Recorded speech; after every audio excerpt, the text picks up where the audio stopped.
Shalom Bapak Ibu yang dikasih Tuhan, jumpa lagi dalam Mesbah Kehidupan. Mari kita akan berdoa. Terima kasih Tuhan Yesus untuk saat ini kami boleh merenungkan firman-Mu. Roh Kudus menolong kami, memberi kami hikmat agar kami makin mengerti kebenaran firman-Mu.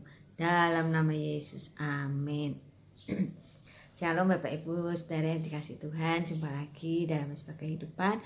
Renungan kita saat ini saya beri judul apa yang harus kita pikirkan dan lakukan.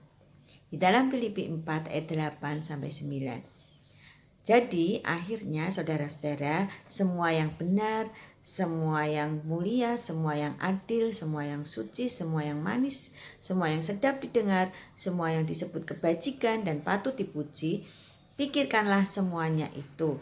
Dan apa yang telah kamu pelajari dan apa yang telah kamu terima, dan apa yang telah kamu dengar, dan apa yang telah kamu lihat padaku, lakukanlah itu.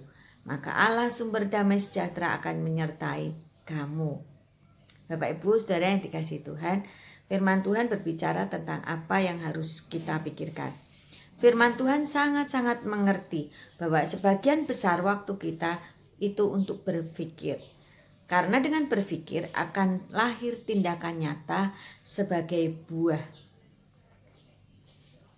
Semua yang benar, maksudnya dari firman ini, karena Paulus tahu perilaku jemaat di Filipi banyak yang tidak benar. Jemaat yang percaya kepada Tuhan Yesus tetapi hidupnya selalu bersungut-sungut, selalu berbantah-bantah di dalam Filipi 2 ayat yang ke-14. Karena itu Paulus menasihati supaya setiap kita jangan punya pikiran yang tidak benar, tetapi semua yang benar harus kita pikirkan. Dan di sini dikatakan juga semua yang mulia. Maksudnya adalah apa yang kita kerjakan, baik sebagai karyawan, sebagai suami, sebagai istri, maupun pelayan Tuhan, harus punya tujuan yang mulia. Bukan punya motivasi yang salah, tetapi motivasi kita adalah yang benar, yang mulia. Karena apa yang harus kita kerjakan?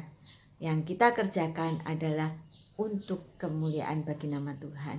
Kita bekerja seperti untuk Tuhan, bukan untuk manusia. Karena itu Bapak Ibu saudara yang dikasih Tuhan, pikirkanlah yang mulia. Semua yang adil, maksudnya di sini adalah bagaimana hubungan kita dengan relasi. Apakah saat berdagang, untuk pembagian profit, apakah kita sudah adil? Apakah kita menjadi pedagang yang adil? Kita juga menjadi pedagang yang tidak suka mencuri timbangan, ya. Karena itu Paulus menasihatkan supaya kita berpikir yang adil.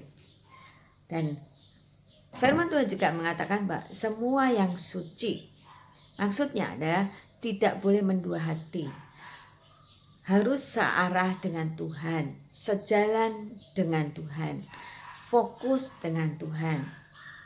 Tidak boleh ikut dunia dan ikut Tuhan, maksudnya tidak boleh mendua hati. Jadi semua yang suci harus dipikirkan. Semua yang manis, yang sedap didengar, yang disebut kebajikan dan patut dipuji. Jadi kita harus introspeksi hidup kita.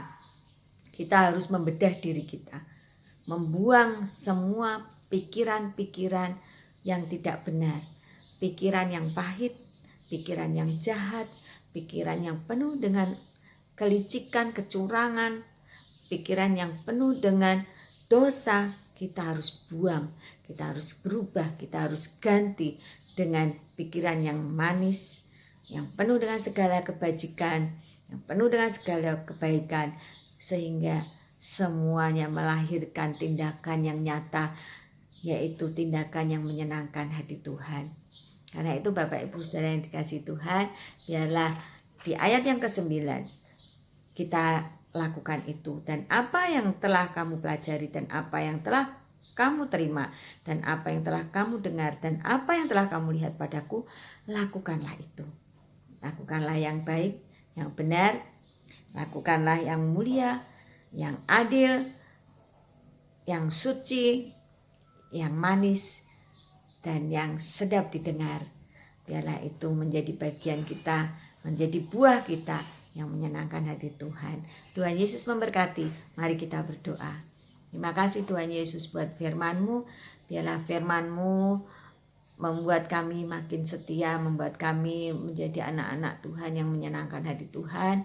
Mampukan setiap kami Tuhan taat dengan firman-Mu. Terima kasih Tuhan Yesus. Dalam nama Yesus kami berdoa dan mengucap syukur. Amin.